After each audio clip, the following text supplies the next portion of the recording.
వార్తా విశేషం ఇప్పుడు చూద్దాం.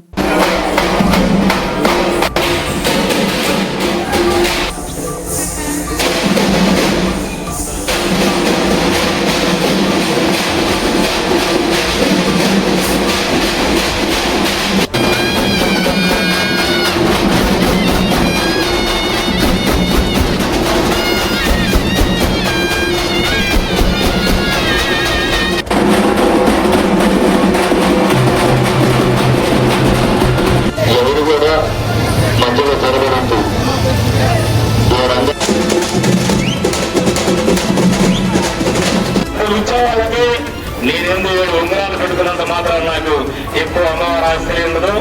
అలాగే పక్కన మా బ్రాహ్మణ మహోత్సవ జాతర 5 రోజుల పాటు జరుగుతున్నది.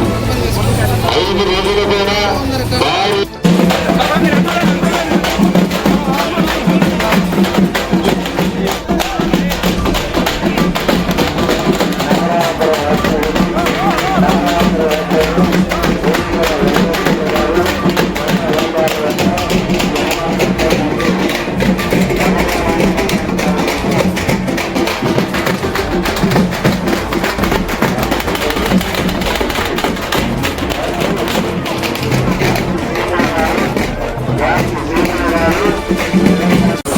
सर्वमंगल मांगल्ये शिवे सर्वार्थ साधके शरण्ये त्र्यंबके देवी नारायण नमोस्तुते. మన గ్రామంలో వేంచేసినటువంటి గ్రామదేవత అయినటువంటి అమ్మలగమ్మ అమ్మ అయినటువంటి శ్రీ అంకమ్మ తల్లి దేవస్థానంలో వీర్లంకమ్మ తల్లి దేవస్థానంలో 26వ వార్షికోత్సవ సందర్భముగా మన గ్రామంలో 5 రోజుల పాటు ఈ యొక్క కార్యక్రమాలు అనేటువంటివి జరుగుతాయి. మొదటి రోజు బియ్యం కొలత, రెండవ రోజు జలబిందెలు, ఈ విధంగా 5 రోజులు కూడాను విశేషమైనటువంటి కార్యక్రమాలు వీర్లంకమ్మ దేవస్థానంలో జరుగుతున్నాయి. ఈ 5 రోజులు కూడాను మహా అన్నదాన కార్యక్రమం, ప్రతి ఒక్కరికి కూడాను ఎంతమంది వచ్చినా కూడాను అన్నదాన కార్యక్రమం జరుగుతుంది. ఈ అన్నదాన కార్యక్రమానికి, ఈ 5 రోజుల కార్యక్రమానికి విశేషమైనటువంటి భక్తజనులు అందరూ కూడాను చక్కగా విరాళాలు ఇచ్చేసి అమ్మవారి పట్ల వారి యొక్క భక్తి శ్రద్ధలను కూడా చూపిస్తున్నారు. అలాగనే ఈ 5 రోజులు కూడాను రాష్ట్ర స్థాయిలో ఎడ్ల పందాలు అనేటువంటి జరుగుతాయి.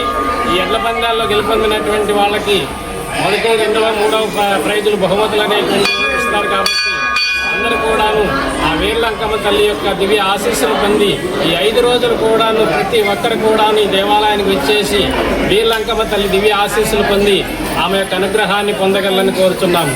అలాగే మహామహిమాన్వితమైనటువంటి అమ్మ, అలా కోరుకున్న కోరికలన్నీ కూడా నెరవేర్చేటువంటి తల్లి, చల్లని చూపులతోటి మనందరినీ కూడా ఆశీర్వదిస్తూ ఉంటుంది. ఎల్లప్పుడూ కూడా చిరునవ్వుతూ నవ్వుతూ ఉంటుంది. అంత మహిమాన్వితమైనటువంటి ఆ అమ్మ చల్లని తల్లి మనందరినీ కూడా ఎల్లప్పుడూ కాపాడుతూ ఉంటుంది. మన గ్రామ ప్రజలందరినీ కూడా ఎల్లప్పుడూ కాపాడుతూ ఉంటుంది. కొన్ని వందల సంవత్సరాల నుండి అమ్మ యొక్క మహిమలన్నీ కూడాను అందరు భక్తులు కూడా అనుభవించి ఉన్నారు, వాళ్ళు ఫలితాలు పొంది ఉన్నారు. అటువంటి గొప్ప మహిమాన్వితమైనటువంటి శక్తివంతమైనటువంటి వీర్లంకమ్మ తల్లి యొక్క దేవస్థానంలో ఈ 5 రోజులు అంగరంగ వైభవంగా బ్రహ్మాండంగా కార్యక్రమాలు అనేటువంటి జరుగుతూ ఉన్నాయి. ఈ కార్యక్రమాలు అందరూ కూడా తిలకించి అమ్మవారి యొక్క మహా అన్న ప్రసాదాన్ని స్వీకరించి అమ్మవారి యొక్క దివ్య ఆశీస్సులు పొందగలని కోరుచున్నాను.